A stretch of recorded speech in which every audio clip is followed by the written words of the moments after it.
So in my project, I'm going to talk about how the global economy works by focusing on three big ideas. First, how China became a key engine of global growth. Second, why Africa is becoming so important to major powers like China and France. And third, how globalization and conflict shaped inequality and stability around the world. So for my first point on China and the global economy, the past few decades, China has been one of the main engines of global growth. Its economy exploded after market reforms in the late 1970s, and especially after it joined the World Trade Organization in 2001. That move opened the door for huge amounts of trade and foreign investment. China became the world's factory by combining low labor costs, massive infrastructure projects like ports and highways, and high-speed rail, and of course, special economic zones that attracted foreign companies. As a result, a huge chunk of the world's phones, clothes, electronics, and toys are made or assembled in China.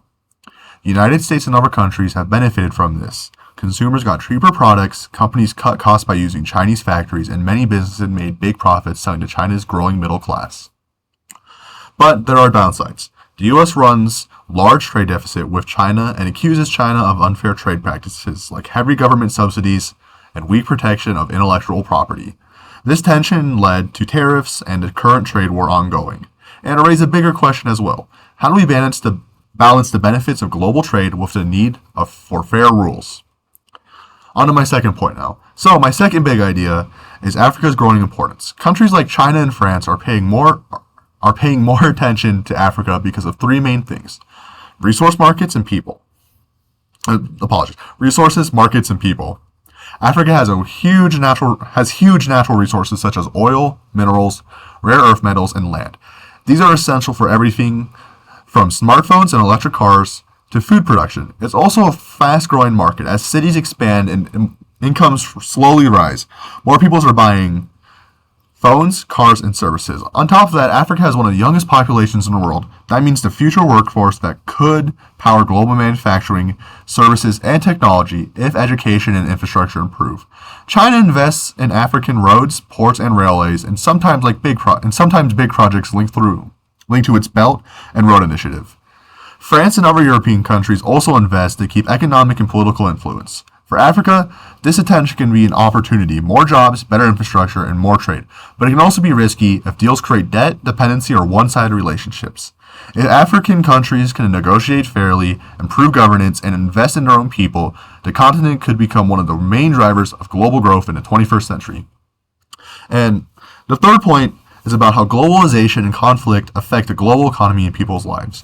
Globalizations, like countries trading and investing across borders, has lifted millions of people out of poverty, especially in countries like China and India. But inside many countries, it has also widened the gap between the rich and poor. High-skilled workers in big companies tend to gain the most, while low-skilled workers often face job losses and stagnant wages. Conflict makes us all more unstable. The war in Ukraine, for example, disrupted energy and food supplies, driving up the prices around the world.